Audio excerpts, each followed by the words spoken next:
उत्तर गुजरातमांथी असली पुष्पा 3 છે તેનું ટ્રેલર સામે આવ્યો છે। આરોપી આંધ્રપ્રદેશની મહિલાના સાથે પ્રેમ લગ્ન કરે છે અને લાલ ચંદન છે તેની ચોરીમાં જંપ લાવે છે। 2.5 કરોડ આસપાસનું આ ચંદન આંકવામાં આવે છે। આ મામલે કોણે ઓપરેશન પાર પાડ્યું અને આ પુષ્પા 3 ના ટ્રેલરના કોણ હીરો કહો કે વિલન છે તેની વિગતવાર વાત કરવી છે।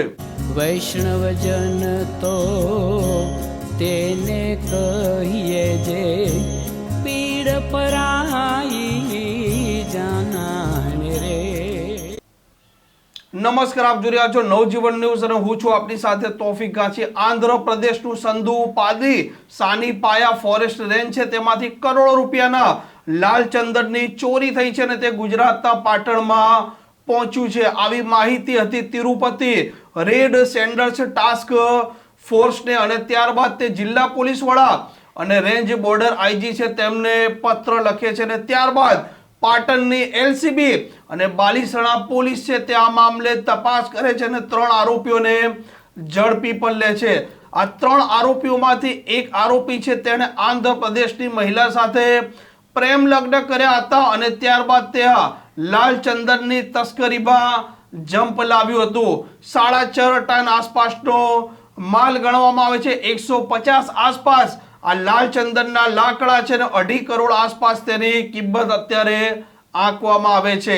આ પાટણ એલસીબી અને બાલીસણા પોલીસના સ્થાનિક ઓપરેશનથી 3 આરોપીઓ ઝડપાઈ ચૂક્યા છે અને સિદ્ધપુરના ડીવાયએસપીએ પણ આ લાલ ચંદનની જે તસ્કરી થઈ છે તેની માહિતી આપી છે। પાટણ જિલ્લાના હાજીપુર ગામની નજીક શ્રેય ગોડાઉનમાંથી આશરે 4.5 ટન અને કિંમત રૂપિયા 2.5 કરોડનું લાલ ચંદન આજે કબજે કરવામાં આવેલ છે। આ ગુનામાં હકીકત એવી છે કે આંધ્રપ્રદેશ રાજ્યના તિરુપતિ જે જિલ્લો છે ત્યાં red sandal anti smuggling task force કરી અને એક જે છે પોલીસની એક સેલ કાર્યરત છે અને તિરુપતિનું જે આ રેડ સેન્ડલ એન્ટી સ્મગલિંગનું જે પોલીસ સ્ટેશન છે ત્યાં ગઈકાલે એક ગુનો દાખલ થયેલો અને એમાં રક્તચંદનની ચોરીની હકીકત ની આખી ઘટના બનેલી।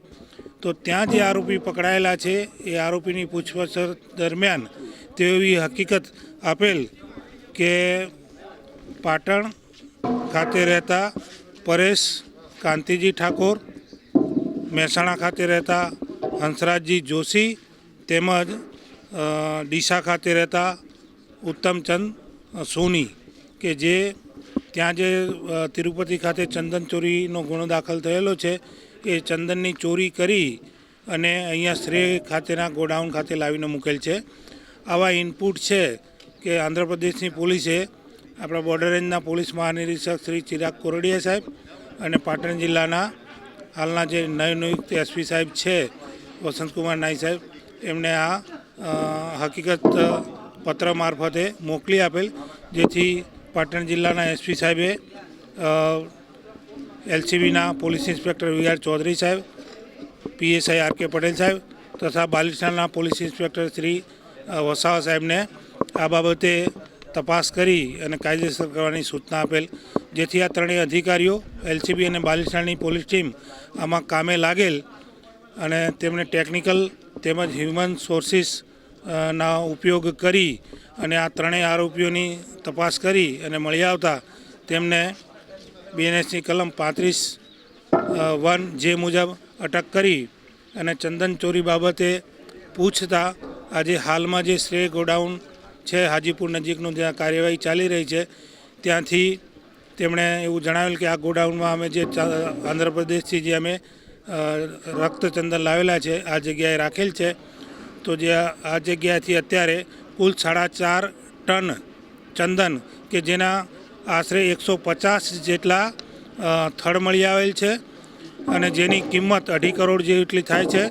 આ અસલી પુષ્પા 3 ના 3 હીરો તે હવે જેલ ભેગા થયા છે અને તેમના નામની વાત કરીએ તો પરેશજી ઠાકોર, ઉત્તમ સોની અને ત્રીજાનું નામ છે હંસરાજ જોશી।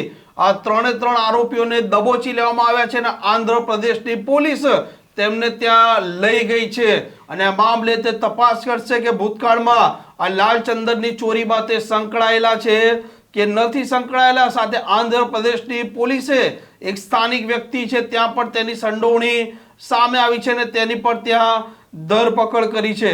અત્યારે પુષ્પા 2 જે મૂવી છે તે ખૂબ ચર્ચામાં છે અને આ મૂવીએ લાલચંદન શબ્દ દરેકના મોઢે લાવી દીધો છે. આમ આંધ્રપ્રદેશના લાલચંદનની ચર્ચા હવે ઉત્તર ગુજરાતમાં પણ ચાલુ થઈ ચૂકી છે. આ પ્રકારના સમાચાર માટે નવજીવન ન્યૂઝની આ ચેનલને સબસ્ક્રાઇબ કરવાનું ભૂલતા નહીં. વૈષ્ણવજન તો તેને કહીએ જે પીડ પરાઈ.